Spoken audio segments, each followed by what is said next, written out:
ano mo, parang walang kwenta yan. Yung ano niyan, nandoon, yung persa nandoon sa pinakadulo. Okay po. Oo nga, no.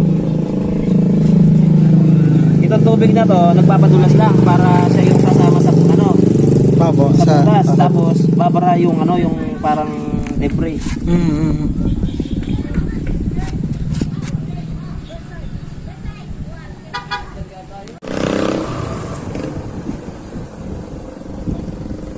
Kung hindi mo tatagal dito, hindi siya dito.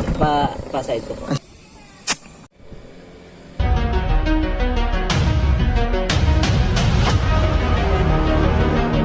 Ay, kuya, thank you po ah.